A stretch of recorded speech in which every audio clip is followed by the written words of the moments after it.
What, bitch, yeah, it's motherfucking scales, bitch, yeah. Motherfucking scales. Scales, bitch, what, bitch, yeah, I'm always on the fuck shit. Always on the, I don't wanna talk and I don't love, bitch. Fuck this, I don't even wanna fuck, bitch. Suck dick, and the pistol make you run quick. Shit, yeah, I got a whole drum, bitch. Got a hole in your little cunt, I'm a sus, bitch. Et yo tout le monde, c'est Grim. Donc juste avant que la vidéo commence, je voulais vous dire que ce n'est pas un top 10 de mes personnages préférés de One Piece Pirate Warriors 4 en termes de, comment dire, de préférence. Je sais pas si vous voyez ce que je veux dire. En gros, c'est pas un top par rapport à mes personnages mes personnages préférés de One Piece tout court en fait. C'est vraiment uniquement dans le jeu. Donc voilà, là je vais prendre en compte que les persos que moi j'aime jouer en gros. Pas forcément, pas forcément mes préférés dans l'anime, parce que là il y a des personnages qui sont dans le top qui ne seraient même pas dans le top de mes personnages préférés, de tous mes personnages préférés dans One Piece en fait. Ils y seraient même pas, donc voilà, je vais juste faire ce petit message en début de vidéo pour vous prévenir de ça. Et puis, n'hésitez pas à me mettre en commentaire des idées de top que vous aimeriez ou autre chose, et du coup là je vous laisse avec la vidéo. Allez, à plus les gens. Et du coup on commence tout de suite à la 10ème place avec Zoro. Donc Zoro, que dire dans le jeu, personnage... Pour moi Zoro c'est vraiment le personnage qui représente le juste milieu des personnages dans le jeu. Il a une puissance très correcte, il a une résistance correcte, il a des bons combos, il a des attaques spéciales assez impressionnantes et pas mal puissantes. Il a des attaques de zone et des attaques pour tuer un seul... comment dire, des attaques de zone et en même temps des attaques pour frapper très peu d'adversaires. Il a vraiment les deux. Donc à ce niveau-là, c'est vraiment cool. Et puis voilà, sinon après mon Zoro, voilà quoi, c'est vraiment un personnage stylé en soi. Donc voilà pourquoi il est en 10ème place. Et puis on va passer tout de suite au 9ème. Et du coup, en 9ème position, on a Kizaru, l'amiral de la marine, mon amiral préféré de la marine. Voilà, je le dis clairement, c'est mon amiral préféré. Il est, je sais pas, il est de tension, il est... il me fait trop rire ce personnage, en plus d'être complètement cheaté, il est, je sais pas, il est trop drôle. Bref, ne me demandez pas pourquoi, regardez juste sa gueule, vous allez comprendre. Non, en vrai, plus sérieusement. Donc, Kizaru dans le jeu... J'aime vraiment beaucoup, il a une très bonne résistance, très bonne puissance lui aussi, des attaques de zone, des attaques pour frapper un seul ennemi comme Zoro. Sauf que il est peut-être un petit peu plus puissant que Zoro, c'est pour ça que je le mettrais peut-être devant Zoro. Et puis sinon voilà quoi, clairement il est... Quand on joue avec lui, on sent qu'il est lent et à frapper, il est vachement lent, mais honnêtement... C'est pas dérangeant quand on connaît la puissance du personnage et puis même franchement il est archi cool à jouer, donc voilà pourquoi je mets Kizaru en 9ème et puis on va passer au 8ème. Et du coup en 8ème position on retrouve Kid.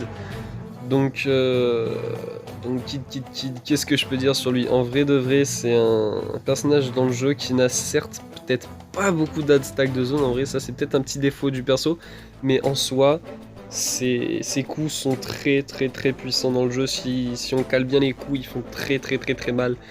Le fait qu'il puisse, comment dire, se booster entre parenthèses, hein, avec même dans son combo normal. Par exemple, dans ses combos classiques, en fait, il met des coups de poing normaux. Et il a une attaque qui lui permet d'avoir, vous voyez comme sur l'image là, ses bras métalliques, enfin ses bras avec tout ce qu'il ramasse sur lui. Et quand il est comme ça, il fait légèrement plus de dégâts, mais c'est quand même assez cool. En sachant qu'après on peut se mettre en explosion d'énergie, donc ce qui redonne encore plus de dégâts, etc. Du coup c'est vraiment un personnage très bon à ce niveau-là. Niveau évolutif il est très bon, sinon bonne puissance, bonne résistance. Et puis voilà quoi, on va tout simplement passer au 7ème. Et du coup on se retrouve en 7ème position avec Crocodile, aka l'ex-grand corsaire, mais qui est juste... voilà quoi, un de mes personnages préférés de base déjà. Donc, alors dans le jeu, il est il est bon, il est pas dégueu du tout, moi je le trouve pas dégueu. Après bien sûr tout ce que je dis là, hein, c'est que mes avis à moi dans ce top là, faut le prendre comme si c'était un top personnel, hein, vous faites chacun votre avis. Mais voilà, c'est mon top à moi, c'est mon top personnel. Donc, pour Crocodile dans le jeu, déjà il a une puissance correcte, il a une défense moyenne, mais ça va encore, franchement il y a pire. Ce qui est pour moi le gros point de Crocodile dans le jeu, c'est son dash. Donc son dash, bah, comme vous le voyez, il est type aérien. Et comme je vous l'ai dit dans une vidéo, je sais plus exactement de quel personnage, les types aériens ont des dashs complètement abusés, mais c'est genre trop bien parce que du coup tu peux dash pendant une très longue durée et très très rapidement quand tu es en explosion d'énergie, donc très très pratique pour se déplacer le crocodile. On se retrouve tout de suite pour la 6ème position. Et du coup on se retrouve en 6ème position avec Ace, Portgazdi Ace. Donc ce personnage, alors comment expliquer, c'est genre une grosse dinguerie. Clairement la première fois que je l'ai essayé, j'ai pris une claque monumentale. Je crois, si je dis pas de conneries, hein, c'est le personnage dans le jeu qui a le nombre de combos le plus abusé. Vraiment, il a un nombre de combos possibles dans le jeu, mais genre c'est dingue. C'est dingue, c'est putain de dingue. Il doit en avoir entre 7 et 9 combos dans son combo classique avec croix du coup pour les joueurs play ou X tout simplement. Non pas croix du coup, bref vous m'avez compris. C'est une grosse dinguerie en sachant qu'après il les attaque avec Y, du coup triangle, genre c'est n'importe quoi. Il a un nombre d'attaques monumental, il a une puissance monstrueuse en vrai de vrai, il a une résistance très correcte, il a des attaques de zone et des attaques qui touchent pas beaucoup d'ennemis, même s'il a quand même plus d'attaques de zone, il a quand même vraiment des bonnes techniques. Il est type rapide, donc si vous aimez les gameplays nerveux qui vont taper dans tous les sens très très vite et tout le temps, bah voilà, Ace clairement il est fait pour vous les gens, je vous le dis tout de suite. Et puis je sais pas, il est archi classe à jouer, genre ses attaques spéciales sont ultra impressionnantes en vrai quand on les voit. Et puis que dire du perso dans le jeu quoi, bah, c'est Ace frérot, donc il était obligé d'être là, même si en vrai je l'aime pas tant que ça et c'est obligé qu'il soit là tu vois. C'est quand même Ace, on peut pas dire le contraire. Donc on se retrouve tout de suite pour la 5ème place. Et voilà, malheureusement, le petit Ace qui se retrouve à la porte du top 5. Mais bon, top 6, c'est déjà pas mal les gars. Franchement, c'est déjà pas mal, on va pas se le cacher. Quand vous savez que mon personnage préféré dans tous les animés porte le numéro 6, vous comprenez pourquoi c'est pas mal. Et du coup, on entame directement le top 5 avec Monsieur Mihawk en 5ème position. Alors, Mihawk, comment dire, il a une puissance de fou furieux dans le jeu, il a une résistance normale, il est pas dégueu en résistance, il est pas nul non plus. Enfin, il est pas dégueu, mais il est pas surcheaté non plus. Ensuite, alors, pour vraiment décrire un maximum comme je peux le personnage dans le jeu, et encore je pense que je vais peser mes mots, mais Mihawk, alors, juste... Il a pas beaucoup de coups dans son combo classique. Dans ses combos, il a pas énormément de coups. Mais le fait de... Enfin, je sais pas comment expliquer. En gros, ouais, si, il a un nombre de coups, enfin un nombre de coups dans son combo qui est dingue, mais à la fois non. Je sais pas comment expliquer, mais bref, je vais essayer de vous expliquer ça en essayant de me faire comprendre. Mais de toute façon, pour ceux qui ont vu la vidéo que j'avais faite sur lui, vous comprendrez automatiquement. En fait, quand il fait son combo la première fois, en fait, il s'arrête pas directement. Si on continue d'appuyer, il va le refaire, mais en 7 fois plus puissant et plus rapide. Vous allez voir, la lame, elle va commencer à briller légèrement. Et une fois que vous aurez fait une 2e fois le combo, vous pourrez le refaire une 3e fois. Oui, non, c'est un putain de délire, une 3e fois, avec cette fois une puissance de fou furieux. Mais exactement pareil que les 2 premiers. Avec les attaques Y en plus, vous pouvez les faire aussi, c'est... du grand n'importe quoi. Lui aussi c'est comme Ace, il a un nombre de coups mais genre monstrueux, c'est un bordel en plus d'être méga puissant. C'est, je vous le dis, un des meilleurs persos selon moi dans le jeu. Un de ceux auxquels j'ai le plus joué, enfin genre c'est un putain de monstre dans ce fucking jeu. Donc clairement jouez-le si vous en avez l'occasion. Ses attaques spéciales, c'est souvent des attaques de zone. Donc non, très clairement, je vous conseille Mihawk à fond. Et on va passer tout de suite à la 4ème position. Et du coup, on se retrouve en 4ème position avec la femme la plus belle de One Piece. Bien sûr, Mademoiselle Boa Hancock, comme elle aime bien qu'on dit. Bah, en vrai, voilà, non. Hancock dans le jeu, très clairement. Très gros personnage, bien sûr. Personnage, oui. Très gros personnage dans le jeu. Donc, donc en vrai, Hancock dans le jeu, non, c'est un pur délire, les gars. Alors, elle est cheatée, pas dans le sens de la puissance ou quoi, mais plus dans le sens technique. Et vous allez comprendre pourquoi. Mais de toute façon, si vous avez vu la vidéo, vous allez comprendre. En gros, elle a une résistance pas ouf, on va pas se le cacher. Malheureusement, c'est comme ça dans le jeu, les femmes n'ont pas une résistance bien folle. Malheureusement, ouais, je suis d'accord avec ceux qui me diront en commentaire que c'est dommage. C'est vrai que c'est dommage parce que le fait que ce soit une femme, elle soit pas résistante, c'est quand même assez con d'avoir fait ça, mais bon. Après, voilà, hein, je peux comprendre. Mais du coup, pour revenir au personnage, non, elle est peut-être pas très résistante. Au niveau de la puissance, c'est peut-être pas ouf. Mais alors, par contre, au niveau de la technique, elle est incroyable, les gens.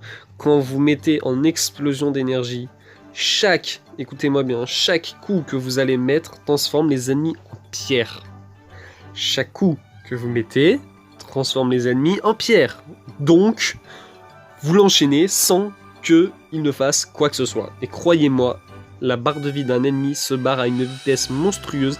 Je vous dis un truc, hein. Moi avec Hancock, je l'ai équipé à faire en sorte que en gros, je me suis préoccupé que de son explosion d'énergie. Et genre, croyez-moi les gens, ça dépote un max. Quand vous mettez en explosion d'énergie avec Hancock, vous êtes mais invincible. Invincible les gars, invincible. Souvenez-vous bien de ça, vous êtes mais dans un cheat total. Je vous le dis, vous êtes dans un putain de cheat total. Bref, voilà pourquoi Hancock, elle est en 4ème position. Malheureusement, à la porte du top 3. Elle a la médaille de chocolat, comme on dit, et on va tout de suite passer au 3ème. Alors, pour celui-là, je sais ce que je vais avoir en commentaire. Je vais avoir des gens qui vont me dire quoi, il est seulement 3ème. Mais comment ça se fait wesh, c'est Kaido quand même. Alors, je m'explique. Oui, il est en 3ème place, vous rêvez pas. Alors, Kaido, j'ai mis en 3ème. Pourquoi? Parce que certes, c'est le personnage le plus fort du jeu en termes de puissance. Très clairement, c'est celui qui met les coups, qui font le plus de dégâts. Voilà, je vous le dis très clairement, c'est le plus puissant. En termes de force brute, oui. En termes de résistance, oui, c'est lui le meilleur. Mais un point que je trouve très négatif avec lui, c'est sa lenteur. Très clairement, il est très lent. Ça, c'est ce qui me gêne un peu avec le personnage. Et vous allez voir qu'en 2ème position, il y a un personnage très balèze aussi, mais il est beaucoup plus rapide. Du coup, voilà pourquoi j'ai mis en 2ème l'autre. Mais bon, bref, du coup, pour venir à Kaido, donc ouais, très lent. Sinon, ses attaques, il a un bon panel d'attaques. En vrai, ses combos, il en a peut-être pas énormément, on va pas se le cacher, il en a pas beaucoup. Du coup, ça aussi, c'est peut-être un petit point négatif, on va dire. Ses combos, ils durent vachement longtemps, ils sont vachement lourds et tout. Mais il y en a pas beaucoup, du coup, je trouve ça dommage. Après, sinon, le fait qu'il puisse se transformer en dragon, du coup, qu'il puisse avoir d'autres combos, ça, c'est vachement bien. Mais de toute façon, tous les persos qui ont des transformations, pas seulement une explosion d'énergie qui permet de booster, mais des transformations. Ça, les personnages comme ça, je trouve ça vraiment cool, parce que du coup, ça rajoute un peu plus de gameplay au jeu. Donc c'est vraiment cool. Donc à ce niveau-là, Kaido, c'est pas mal. Mais ouais, sinon, c'est à peu près tout ce que je trouve de bien avec Kaido, quoi. Après, si, il a quand même des attaques de tout type, des attaques de zone et des attaques pour buter quelques très peu d'ennemis. Mais voilà, sinon, à part ça, Kaido, en vrai... Je suis désolé les gens, mais il y a quand même mieux quoi, en termes de personnages en jeu 2, il y a quand même mieux. Donc voilà pourquoi je l'ai mis en 3ème position, c'est vraiment pour les seuls points positifs que j'ai dit, même si c'est quand même très important. La puissance, la défense, c'est très important. Même au niveau des PV, hein, c'est un gros sac à PV. Il a des attaques de tout type, donc non, grâce à ça, il vient en 3ème position. Mais franchement, si ça serait que de moi, s'il serait peut-être un tout petit peu moins puissant, etc., j'aurais mis beaucoup plus bas, je pense. Sans vous le cacher, je l'aurais mis quand même beaucoup plus bas. Et donc voilà pour Kaido, on va passer tout de suite au 2ème. Et du coup, on se retrouve en 2ème place avec une légende de la piraterie, une légende partie beaucoup trop tôt. Je parle bien évidemment de Monsieur Barbe Blanche, Barba Blanca. Non, en vrai de vrai, Barbe Blanche, déjà, c'était sûr qu'il était là, mon pote. Très clairement, il a une puissance monstrueuse dans le jeu, il a une défense monstrueuse, il a une vitesse monstrueuse, avec des dashs monstrueux, avec des combos monstrueux. Non, ce personnage est pour moi parfait en tout point. C'est vraiment le personnage, comment dire, qui est équivalent dans tout, mais un équivalent à un niveau quasi impossible à voir. Très clairement, je vous le dis, je pense que ça va être un des meilleurs persos depuis, enfin jusqu'à la, même dans les persos qui vont sortir en DLC, je pense que ça restera quand même un des meilleurs persos. Très clairement, un des meilleurs persos, facile dans le top 3 des meilleurs persos. Donc pour approfondir peut-être un peu plus avec Barbe Blanche, voilà, il a peut-être pas des combos avec énormément de coups, mais très clairement la puissance est là, comment dire, je sais pas comment expliquer. Il est trop efficace en combat en fait, parce que du coup le fait qu'il tape dans tous les sens, il tape plein d'ennemis, ouais, donc en gros voilà, c'est un perso de zone, très clairement, c'est un personnage de zone, il défonce tout ce qui bouge, genre, non, c'est une putain de... Non, c'est une putain de brute épaisse ce gars, il faut dire ce qu'il est, c'est une putain de brute épaisse. En vrai, avec lui, je pense, hein, je pense sans déconner, je dis peut-être de la merde, hein, mais je pense qu'avec Barbe Blanche, quand on fait que des dashs, je pense qu'on peut faire en vrai de vrai le tour d'une map, genre passer dans toutes les salles d'une map en quoi? En 5 minutes, je pense, même pas, hein, peut-être 3 minutes, t'as le temps de faire toute la map, je pense. Voilà, je dis ça, je dis rien, je pense qu'avec lui, on peut faire en 3 minutes le tour d'une map. Hein. Pour vous dire à quel point sa vitesse est du grand n'importe quoi, si vous utilisez ses dashs, vous allez à une vitesse monstrueuse. C'est du grand n'importe quoi. Le fait qu'il soit grand en taille en plus, ça l'avantage encore plus. Du coup, voilà, Barbe Blanche très lourd dans le jeu, je vous le conseille. Si vous l'avez débloqué, jouez-le, vous allez voir, il est insane. Pour ceux pour ceux qui l'ont déjà joué, n'hésitez pas à me dire en commentaire comment vous le trouvez. Et on va tout de suite passer du coup au premier.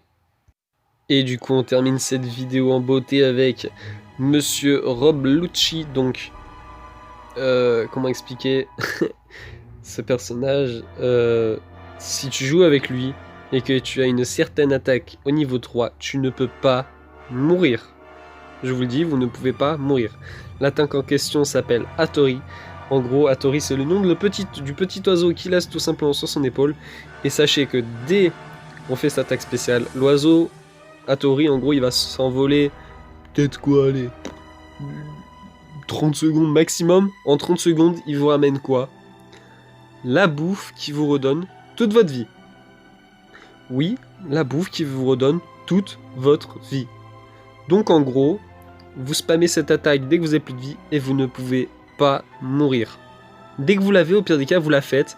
Je sais pas, genre vous essayez de repérer sur la map où est-ce que vous êtes et dès que vous êtes mal en vie, vous retournez à cet endroit-là, vous prenez ça et vous repartez. Et croyez-moi, c'est une dinguerie. Ce mec est hyperien, donc ce qui fait qu'en explosion d'énergie, il vole, je vous le cache, je vous mytho pas, il vole. Il enchaîne les coups sans s'arrêter. Je vous déconne pas, hein. Je vous mens pas. Quand vous faites des enchaînements, il ne s'arrête pas. Vous faites des enchaînements avec l'explosion d'énergie, vous montez très haut dans les airs. Le mec est mort en littéralement 1 minute, à peine. Un boss, vous le tuez en 1 minute. Si vous le montez dans les airs, un petit perso faible, un petit perso, vous le montez dans les airs avec l'Uchi, vous l'enchaînez de combo et croyez-moi, il tient 1 minute, littéralement 1 minute. Montre en main, genre c'est du n'importe quoi. Après au niveau des attaques de Lucci, il a des attaques semi de zone je dirais, parce qu'il touche beaucoup d'ennemis mais pas trop à la fois. Je sais pas comment expliquer, c'est vachement bizarre. Mais sinon, ouais, au niveau des combos, il a pas énormément de coups dans ses combos, mais il a une bonne puissance, bonne résistance et une très bonne vitesse. Donc voilà pour mon petit Lucci en premier. Et du coup les gens, merci d'avoir regardé cette vidéo, j'espère qu'elle vous aura plu. Ça a été avec plaisir que je vous l'ai faite, tout simplement parce que c'est un sujet que j'aime beaucoup, hein. Clairement le jeu je l'adore et One Piece est un univers immense que j'adore aussi énormément, Donc, non, très clairement, ça m'a fait très plaisir de vous tourner cette vidéo, le petit top 10 des personnages préférés dans One Piece Pirate Wars 4, très très lourd. J'espère du coup que vous aurez passé un bon moment, et n'hésitez pas à liker, abonnez-vous, si c'est pas déjà fait, bien sûr, commentez, etc. Vous connaissez les bails, et moi sur ce, les gens, je vous dis à la prochaine. Allez, bye tout le monde!